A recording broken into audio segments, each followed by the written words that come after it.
ভাই তাবলীগ করে আমি ছাড়ছি না, তাতে সমস্যা কোথায়? কথা বলেন না কেন?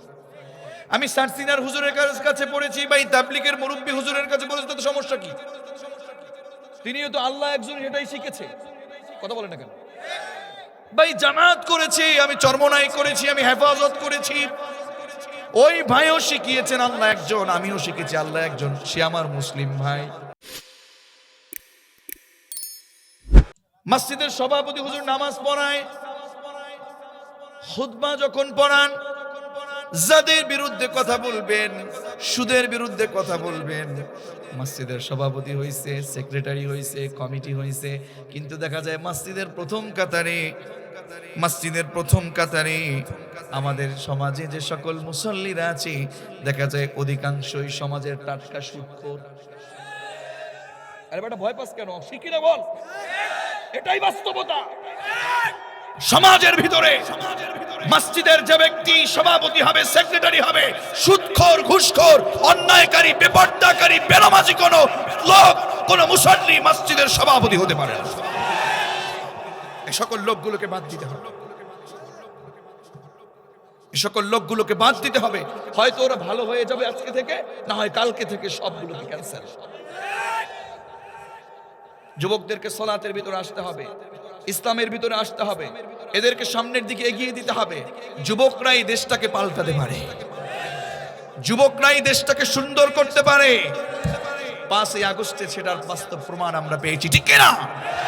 জালেম শাসকদেরকে একেবারে জনমের মতো জুলুম বন্ধ করবার জন্য এমন সিস্টেম করে দিয়েছে, পালাতে বাধ্য হয়েছে।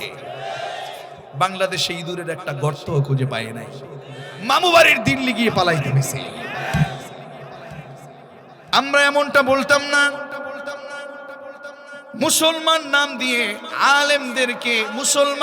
দিয়ে আলেমদেরকে যেমন ভাবে নির্যাতন করেছে, এটা আপামর তাওহীদি জনতা, মুরব্বী বাবাজিরা পর্যন্ত এটা সহ্য করতে পারে নাই। ঠিক কিনা বাবাজি? খুশি না বেজার? খুশি হয়ে এত আত্মহার আনন্দে হওয়া যাবে না। আমাদেরকে সামনের জীবনটাকে এমন ভাবে করতে হবে যে আগামীর বাংলাদেশ কোরআনের বাংলাদেশ করতে হবে। আমার বন্ধুগণের জন্য, এজন্য আমাদের ভিতরের যে বিভেদ আছে, আমাদের ভিতরে যাদের বিভেদ আছে, বিভাজন আছে, সব বিভাজন, সব দল মত নির্বিশেষে আমাদের সকলকে এক হওয়ার দরকার আছে না নাই? কার জন্য হব? আরো জোরে। ভাই তাবলীগ করে আমি ছাড়ছি না, তাতে সমস্যা কোথায়? কথা বলেন না কেন? আমি সারসিনার হুজুরের কাছে পড়েছি, ভাই তাবলীগের মুরব্বী হুজুরের কাছে পড়েছি, তাতে সমস্যা কি? তিনিও তো আল্লাহ একজন, এটাই শিখেছে। কথা বলেন না কেন? ভাই জামাত করেছি, আমি চরমনাই করেছি, আমি হেফাজত করেছি, ওই ভাইও শিখিয়েছেন আল্লাহ একজন, আমিও শিখেছি আল্লাহ একজন, সে আমার মুসলিম ভাই। সমস্যা কোথায়? এই সকল বিভাজন সমাজে তৈরি করা যাবে এখনো যদি ঐক্যবদ্ধ না হতে পারি আমরা, এখনো যদি এক আলেম অপর আলেমকে দেখতে না পারি আমরা, তাহলে পিছনের যে অবস্থা আমরা দেখেছি তার চেয়েও অনেক বেশি 100 গুণ বৃদ্ধি করে আমাদের ভিতরে আরো ঝামেলা তৈরি হবে। বলেন, আমরা যদি ইমাম সাহেবেরা, খতিব মহোদয়েরা, আমরা যদি এমন বিষয়ে ঐক্যবদ্ধ হতে পারতাম যে নকলার জমিনে যারা সুদখোর, যারা ঘুষখোর, যারা অন্যায়কারী, যারা আলেমদেরকে শেষ করে দেওয়ার পায়তারা চালিয়েছে, যারা অন্যায় করেছে, জুলুম করেছে আলেমদের উপরে, একটারও জানাজা হবে না, এই ধরনের সিদ্ধান্ত যদি উলামায়ে কেরাম নিতে পারতো, নকলার জমিনে কোনো মুনাফিক টিকতে পারতো না। আমাদের বন্ধুগণ, আমাদের যুবক ভাইয়েরা যা আয়োজন করেছেন, আজকের আয়োজনের এই ময়দান থেকে আমরা ঘোষণা করতে চাই, গোলামি করব কার? আরো জোরে, গোলামি করব কার? আরে জবান খুলে বলো না তরুণ, গোলামি করব কার? যা করব একজনকে খুশি করার জন্য, আর কাউকে খুশি করার দরকার আমাদের? শয়তান বেজার হবে, এটাই বাস্তবতা। শয়তানের দলের লোক বেজার হবে, এটাই বাস্তবতা। লেকিন আমার কাজ হচ্ছে, আমার সব কাজে খুশি হবে কে? আরো জোরে কে? এজন্য রব্বে কারীম বলেন ওয়া'বুদ রাব্বাকা হাত্তা ইয়াতিয়াকাল ইয়াকিন।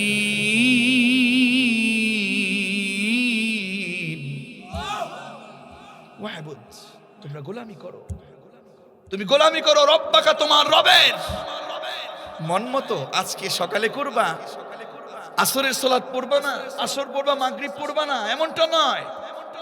আজকে মানবা, কালকে মানবা না, অথবা এখন মানবা না, বলবা যে আগামী 10 বছর পরে একটু মুরব্বী হয়ে নেই তারপরে মানবো, এমনটা নয়। মালিক বললেন তুমি ইবাদত করবে ততক্ষণ, মৃত্যু এসে তোমার কাছে মোলাকাত করবে না ততক্ষণ। হাত্তা ইয়াতিয়াকাল ইয়াকিন। এজন্য কার আছে 5 কল্লি, কার আছে উঁচু টুপি, কার আছে নিচু টুপি, কার আছে লম্বা টুপি, এটার ভেদাভেদ করা যাবে? এটার ভেদাভেদ করা যাবে? সবাইকে এক কোরআনের দিকে ফিরে যেতে হবে, ঠিক কিনা? সবাইকে এক রবের দিকে ফিরে যেতে হবে, ঠিক কিনা? আল্লাহ আমাদেরকে কবুল করুন, পড়েন আমিন। আমরা মিলবো এজন্য, কারণ আমি যখন পৃথিবী থেকে বিদায় নেই, আমি যখন পৃথিবী থেকে বিদায় নেব, আমার ভাই যখন পৃথিবী থেকে বিদায় নিয়েছেন, আমরা দেখেছি যখন মসজিদে যখন আমার ভাইয়ের কিংবা আমার বাবার কিংবা আমার দাদার মৃত্যুর ঘোষণা এলান যখন দিয়ে দিয়েছে মুয়াজ্জিন, আমরা আমাদের দাদার জন্য, আমার মায়ের জন্য, আমার বাপের জন্য যখন জানাজার জন্য সুন্দরভাবে কাফন পরিয়ে দাফন করবার জন্য জানাজার জন্য নিয়ে গিয়েছি, সেখানে যেমন করে আওয়ামী লীগের কোনো ভেদাভেদ ছিল না, বিএনপির কোনো ভেদাভেদ ছিল না, জামাতের কোনো ভেদাভেদ ছিল না, হেফাজতের কোনো ভেদাভেদ ছিল না, এক ইমামের পিছনে আমরা জানাজার দোয়া সালাত আদায় করে আমরা যেমন করে বাবাকে বিদায় দিয়েছি, আমাদের সকলকে এরকম এক ইমামের পিছনে সুন্দরভাবে ইসলামের জন্য এক হওয়ার দরকার আছে না নাই?